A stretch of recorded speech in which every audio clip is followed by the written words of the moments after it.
Hello friends, कैसे हैं आप लोग। उम्मीद करता हूँ अच्छे होंगे। आज का जो हमारा विषय है उस विषय में आज आपका स्वागत है। मैं मोहम्मद अनवर अंसारी आपका पुनः स्वागत करता हूँ। आज का विषय विज्ञान और विज्ञान विषय के अंतर्गत जो हमारा आज का टॉपिक है मेंडल के प्रयोग। इससे पिछली की कक्षा में मेंडल के जो सिद्धांत थे या मेंडल के विषय में जो जानकारी थी वो आपको मैं बताया था और ये भी बताया था कि अनुवांशिकता क्या होता है। ठीक है, तो आज हम ये बात करते हैं मेंडल के प्रयोग। तो मेंडल के प्रयोग में हम बात करने से थोड़ा सा पहले हम ये देख लेते हैं कि मेंडल ने जो प्रयोग किया था वो कहाँ किया था। ये तो हम आपको बता ही दिए हैं कि वो एक पादरी थे। ठीक है, जब वो चर्च में थे ऑस्ट्रिया के ब्रून में, तो वहां पे उन्होंने एक गार्डन पी लिया।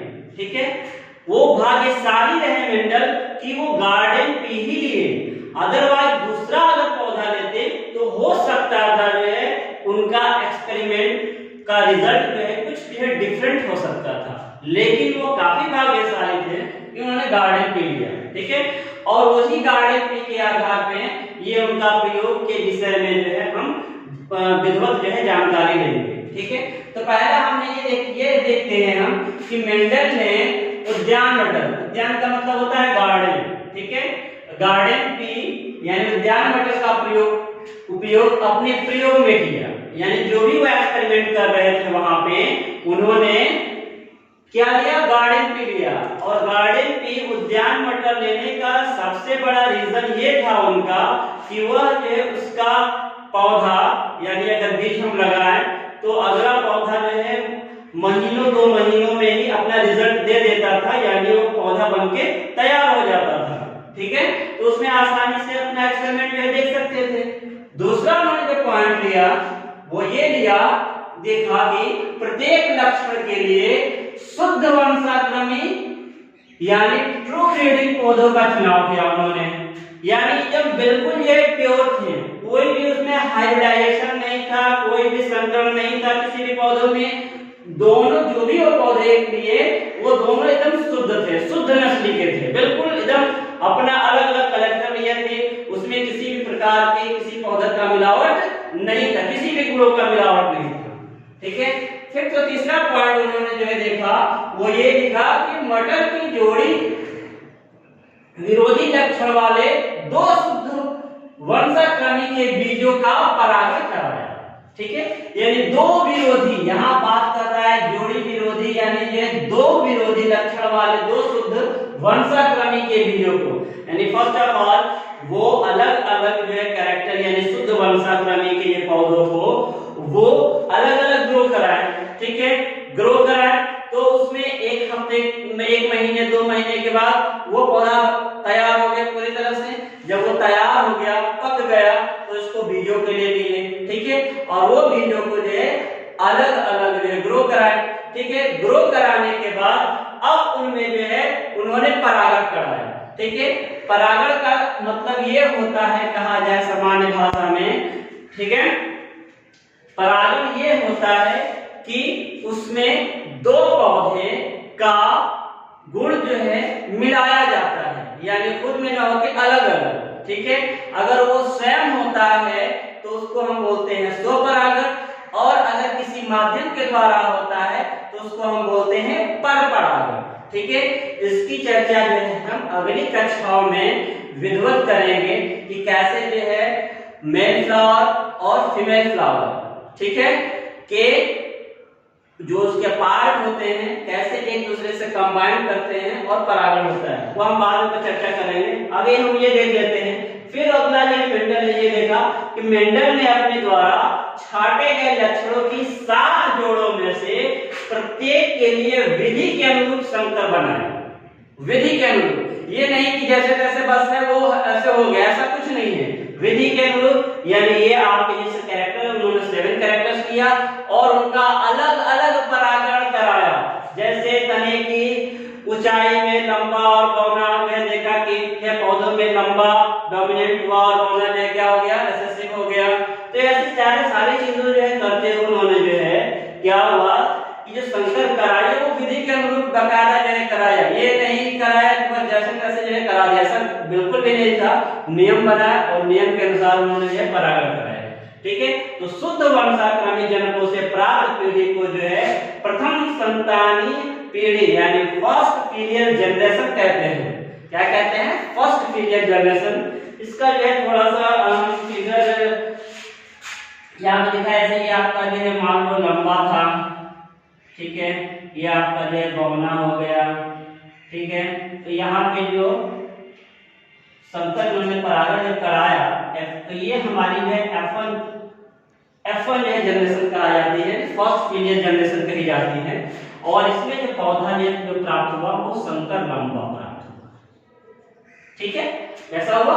संकर लंबा जो है प्राप्त हो रहा है। तो जो मेंडल थे उन्होंने शुद्ध वंशाक्रमी जनकों से प्राप्त पीढ़ी को जो है प्रथम संतानीय पीढ़ी यानी फर्स्ट पीरियड जनरेशन कहा। अब जैसे ये F1 जनरेशन के ये पौधे हुए, ठीक है, वो जो क्या हो गया? संकर जो है लंबा हो गया। पहले क्या था? शुद्ध लंबा था और शुद्ध बौना।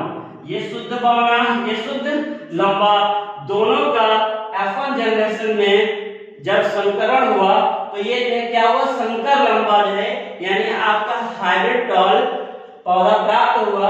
इसमें सिर्फ लंबा और बौने के केस में, लंबा और बौना। अभी हम इसकी ये बात नहीं कर रहे हैं पुष्प की या पुष्प के रंग की, उसका कुछ नहीं, सिर्फ पौधों की लंबाई की अगर हम बात करें तो लंबा और बौना यानी एकदम ये क्या है? बिल्कुल शुद्ध है, शुद्ध वंशाक्रमी लंबा और बौना। इसमें यह पहला जो है जनरेशन में क्या आया? F1 जनरेशन में जो है संकर लंबा। तो इस टाइप के जो प्रथम संतानीय पीढ़ी जो प्राप्त हुई इसको जो है हम फर्स्ट पीरियड जनरेशन यानी प्रथम संतानीय पीढ़ी कहते हैं। अब इसी के बाद इसका जो है स्वपरागण होता है। ठीक है, इसके जो बीज जो प्राप्त होते हैं इससे, इस बीज को दोबारा उन्होंने बोया और बोने के बाद उससे जो बीज प्राप्त होगा तो वो जो शुद्ध पौधा तो था नहीं, जो उससे जो बीज प्राप्त हो रहा है, तो वो जो पौधे से जो बीज प्राप्त होंगे उनको हम फिर बोलेंगे जो है F2 जनरेशन या ठीक है सेकेंड पीरियड जनरेशन हम कहते हैं। ठीक है, तब हम बात कर लेते हैं कि इन्होंने मेंडल ने जो प्रयोग किए थे वो किन 7 जो है बिंदुओं को ध्यान में लिए और किनको जो है 7 जो है देखा और क्या क्या उन्होंने जो है गुण उसमें पाए, क्या जो है डोमिनेंट रहा, क्या आपका रिसेसिव रहा यानी क्या प्रभावी रहा और क्या जो है अप्रभावी रहा, इसकी हम बात कर लेते हैं। तो हम ये देखते हैं कि आपका ये जो गुण है ये 7 उसके जो कैरेक्टर हैं, फिर ये डोमिनेंट यानी प्रभावी गुण, ठीक है, कौन सा जो है प्रभावी रहा, प्रभावी, और ये आपका जो है रिसेसिव, ठीक है, कौन सा आपका जो है रिसेसिव रहा, ये जो है दोनों हम जो है देख लेते हैं। अप्रभावी इसकी हिंदी होगी और प्रभावी, ठीक है, कौन सा प्रभावी रहा कौन सा अप्रभावी रहा। तो साधारण भाषा में हम यह कहें कि हम अपने आसपास मटर के पौधों को देखते हैं, ठीक है, तो मटर का जो पौधा है उसमें हम ये देखते हैं कि जब उन्होंने जो है परागण कराया तो जैसे तने की ऊंचाई थी, ठीक है, तो जो तने की ऊंचाई थी वह जो है उसमें प्रभावी क्या रहा, लंबापन, यानी यहाँ जैसे मैं बताया था ना वो लंबापन जो है प्रभावी हो गया और जो बौना था वो सुसुप्त हो गया, उसको वो क्या कर दिया, अप्रभावी कर दिया, उसको वो दबा दिया, यानी लंबा वाला जो पौधा था वो छोटे वाले को क्या कर दिया, दबा दिया, लेकिन उसकी जो गुण है उस पौधे में थी, मौजूद थी। जब वो सेकेंड जनरेशन में जाता है तो कुछ पौधे जो है बौने भी होते हैं, ठीक है, तो ये जनरेशन गैप की बात है, वो आगे हम चर्चा करेंगे। तो तने की ऊंचाई में आप ये याद रखिएगा, ये सीक्वेंस ये आपके एग्जाम के लिए, आपकी परीक्षा के लिए बहुत ही उपयोगी है, यहाँ साथ साथ आपके आगे की कक्षाओं के लिए उपयोगी है। तो तने की ऊंचाई में लंबापन प्रभावी हो गया और बौना में क्या हो गया, वो रिसेसिव और प्रभावी हो गया, वो दब गया। ठीक उसी प्रकार में जब तना निकल गया तो तने में क्या आएगा, पुष्प, यानी फूल। ठीक है, तो पोजीशन ऑफ फ्लावर यानी पुष्प की जो स्थिति है उसमें जो डोमिनेंट है वो एक्सियल रहा। एक्सियल क्या हो गया? डोमिनेंट हो गया। यानी प्रथम प्रभावी लक्षण जो दिखाई दिए उसमें वो जो है कक्षीय यानी एक्सियल जो है क्या हो गया? डोमिनेंट हो गया। और टर्मिनल जो है क्या हो गया? अप्रभावी हो गया। और टर्मिनल एक्सियल में थोड़ा सा आप ऐसे जैसे समझ लीजिए कि मान लीजिए कोई पौधा है और यहाँ जो फ्लावर निकल रहा है तो ऊपर जो निकलेगा वो अंतस्थ हो जाएगा। और एक्सियल क्या होगा? ये जो नीचे निकल रहा है, जैसे यहाँ पे पौधा निकलता है फिर यहाँ से फ्लावर निकलता है, यह क्या हो जाता है? एक्सियल हो जाता है। ठीक है, तो इसमें आपका एक्सियल फ्लावर में क्या हो रहा? एक्सियल आपका प्रभावी रहा और टर्मिनल यानी अंतस्थ क्या हो गया? अप्रभावी हो गया। अब हम बात करते हैं पुष्प के रंग। पुष्प का रंग जो है लाल रंग प्रभावी रहा और सफेद क्या हो गया? अप्रभावी हो गया। किसी किसी पुस्तक में ये भी कहा जाता है कि इसको लाल ना करके वायलेट का भी नाम दिया गया है। ठीक है, इससे आप कंफ्यूज मत करिएगा। तो सफेद अप्रभावी रहा और लाल क्या हो गया? आपका प्रभावी हो गया यानी वायलेट। ठीक है, यहाँ पे आपकी बात करते हैं फली का रंग। फली यानी जो उसका देखे होंगे पॉड जो होता है, ठीक है, वो जो है पॉड यानी आपकी फली का रंग क्या रहा? हरा रंग प्रभावी रहा और पीला रंग अप्रभावी हो गया। ठीक है, फिर उसी प्रकार जो फली की आकृति है यानी जो पॉड आप देखे होंगे, ठीक है ना, मटर का, ठीक है, वो जो है फूली हुई इनफ्लेटेड यानी फूली हुई जो है उसकी स्थिति वो प्रभावी हो गई और संकुचित यानी कंस्ट्रिक्टेड अप्रभावी हो गई। ठीक है, फिर जो है बीजों का रंग, बीजों का जो पीला रंग है वो प्रभावी रहा और हरा रंग अप्रभावी हो गया। यानी पीला रंग जो है हरे रंग के ऊपर अपना प्रभाव जमा लिया और पीला प्रभावी हो गया, हरा अप्रभावी हो गया। ठीक है, फिर बाद में जो 7वां नंबर पॉइंट था बीज की आकृति। जो बीज की आकृति है वो गोल रंग, गोल जो क्या हो गई? प्रभावी हो गई। इसके ऊपर झुर्रीदार के ऊपर जो सिकुड़ी हुई बीज होती है उसके ऊपर, ठीक है, ये क्या हो गया? गोल रंग, गोल जो है उसका प्रभावी हो गया। ठीक है,